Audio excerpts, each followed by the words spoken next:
मैं दीपक कुमार, मेरे YouTube channel Kumar Deepak 72 में आपका स्वागत है। दोस्तों, इस वीडियो में हम बात करेंगे ओमिक्रॉन और सीजनल फ्लू के बारे में तथा यह कितना खतरनाक है। चलिए जानते हैं इस वीडियो में।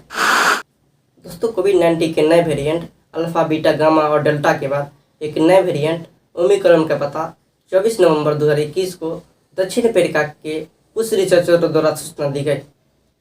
इसके 2 दिन बाद WHO ने कोविड के नए वेरिएंट ओमिक्रॉन का नाम ग्रीक भाषा के 15वें अक्षर के रूप में नामित किया।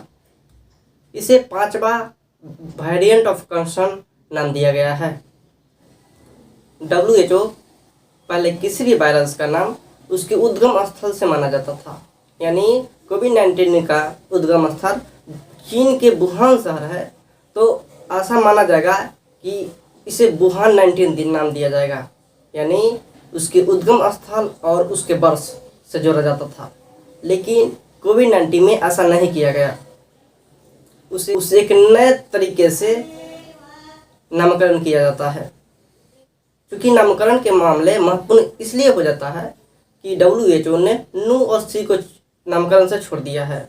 उसने इसके कारण ये बताया है कि नू और न्यू में भ्रम के चलते और सी चीनी राष्ट्रपति जिनपिंग के उपनाम होने के चलते हम इसे छोड़ रहे हैं। ओमिक्रॉन के नए मामले दक्षिण अफ्रीका से मिले हैं, अल्फा ब्रिटेन से, गामा ब्राज़ील से तथा डेल्टा भारत से इनके नए मामले सामने आए हैं। इन सभी वेरिएंटों में ओमिक्रॉन इसलिए खतरनाक माना जाता है क्योंकि ओमिक्रॉन में सबसे ज़्यादा 50 म्यूटेशन हो चुके हैं। इनके अकेले म्यूटेशन 32 म्यूटेशन स्पाइक प्रोटीन में हुए हैं। स्पाइक प्रोटीन वायरस का वह हिस्सा होता है जो सेल के बाहरी चारों तरफ एक नोब बनाता है ताकि इसमें हम प्रवेश कर सके तथा यह कोशिकाओं के पालन में मदद करते हैं। चिंता की बात यह है कि सभी तरह के वैक्सीन प्रोटीन से ही बनाए, प्रोटीन को ही टारगेट किया जाता है। ओमिक्रॉन में इस जीन नहीं पाया गया है तो SARS-CoV-2 के से एक अलग दिखता है। तो ऐसा माना जा रहा है कि SARS-CoV-19 के वैक्सीन इस पे बहुत कम प्रभावी हो सकते हैं।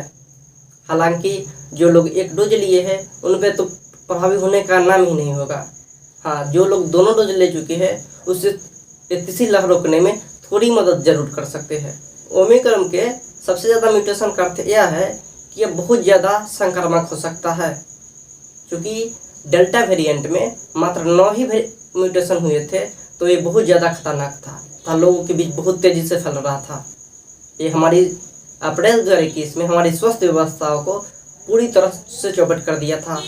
लोगों के बीच ऑक्सीजन की कमी तथा रेमडेसिविर की कमी हो गई थी। हालांकि ओमिक्रॉन के मामले में अभी तक पर्याप्त डाटा नहीं है, इसलिए WHO ने कहा है कि जो हो सके अभी पर्याप्त सावधानी बरती जाए। ओमिक्रॉन 26 नवंबर तक लगभग 21 देशों में फैल चुका था। 379 मामले आ चुके थे। अकेले दक्षिण अफ्रीका में 100 मामले आए थे, उनमें से सिर्फ एक ही लोग वेंटिलेटर पे थे। इससे ये पता चल जाता है कि कोविड-19 की तरह इनके लक्षण तो सेम है, लेकिन यह बहुत ज़्यादा खतरनाक नहीं माना जाता है क्योंकि इसके मिल्ड सिम्टम्स, क्योंकि इसके बाइंडिंग सिस्टम में 10 म्यूटेशन हो चुके हैं।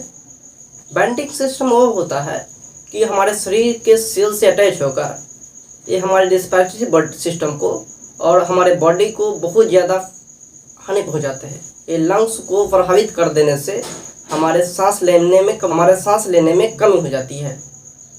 क्योंकि इनके कुछ लक्षण कोविड-19 की तरह मिलते हैं तथा कुछ लक्षण सीजनल फ्लू की तरह ही सेम है, जैसे खांसी, बुखार, बदन दर्द या सांस लेने में कमी कोविड-19 की तरह ही सेम है, लेकिन स्मेल टेस्ट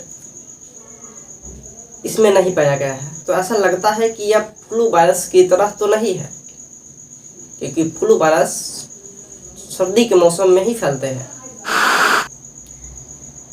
कोविड-19 और फ्लू दोनों में हॉस्पिटल जाने की संभावना बनी रहती है। सबसे पहले 2009 में वैश्विक अधिकारियों ने फ्लू पर नज़र रखना शुरू किया था। इनके सबसे पहले मामले मेक्सिको के एक सरकारी स्कूल में पाया गया था, लेकिन देखते देखते हजारों लोगों को संक्रमित कर गया। लेकिन उसके सबसे ज़्यादा प्रभाव अमेरिका की कैलिफोर्निया शहर में मिली थी। ओबामा की सरकार थी। धीरे धीरे सारे स्कूल कॉलेज बंद कर दिए गए, जनसभाएं बंद कर दी गए, लोगों को गैदरिंग से दूर रखने को कहा गया। लगभग 1 महीने में ही यह वायरस 150 देशों में फैल गया। स्वाइन फ्लू के जैसे जैसे स्ट्रेन का पता चला, वह सभी संक्रमितों में से लगभग 14% लोगों की मौत हो जाती थी। देखते देखते यह सीजनल फ्लू की तरह ही ये 200 गुना ज़्यादा ही घातक साबित हुई। ओमिक्रॉन के बारे में सबसे महत्वपूर्ण बात यह हो जाती है कि ये फ्लू की तरह ही इनके वायरस चेंज हो गए हैं। तो ऐसा लग रहा है कि यह फ्लू के वायरस की तरह ही अगर चेंज हो गए हैं तो कोविड-19 के सभी वैक्सीन इनमें कम प्रभावी हो जाएंगे। तो ऐसा लग सकता है कि कोविड के टीके की तरह ही हर साल कोविड के टीके को अपडेट करना पड़े। फ्लू के वैक्सीन हर साल अपडेट किए जाते हैं। तो ऐसा हो सकता है कि ओमिक्रॉन के बारे में ऐसा ही हो। हालांकि माना ये जा रहा है कि जो लोग दोनों टीके ले चुके हैं उनको एक बूस्टर डोज की तरह दी जाएगी वैक्सीन। जो लोग दोनों टीके नहीं लिए हैं उसे 2 से 3 खुराक वैक्सीन की दी जाएगी। सबसे बड़ी चिंता की बात यह है कि ओमिक्रॉन के मूल संस्करण SARS-CoV-2 से पूरी तरह अलग है। इसमें न एस जीन पाए गए हैं, न इसमें स्मेल टेस्ट के लक्षण है। इससे संभावना है कि बाजार में प्रचलित सभी वैक्सीन ओमिक्रॉन पर सबसे कम प्रभावी होंगे। तो ऐसा लगता है WHO के अनुसार फाइजर तथा मॉडर्ना के वैक्सीन स्पाइक प्रोटीन से ही बने हैं। तो ऐसा माना जा रहा है कि स्पाइक प्रोटीन के कोड में अदला बदली करके ये 52 दिनों के भीतर लोगों पर ट्रायल करके ये बाजार में उतारी जा सकती है तथा लोगों को एक बूस्टर डोज की तरह एक वैक्सीन दिया जाएगा।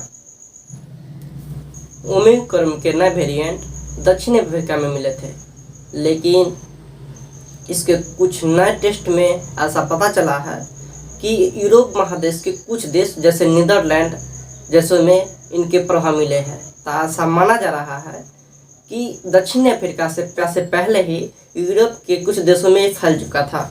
यह बात सबसे बड़ी महत्वपूर्ण तब हो जाती है कि इस दुनिया के तमाम देश दक्षिण अफ्रीका से आने वाली फ्लाइट पर ही प्रतिबंध लगा रही है। तो ऐसा हो सकता है कि अगर ये पहले यूरोप में फैल चुका होगा तो दुनिया के सारे देशों में फैल जाएगा।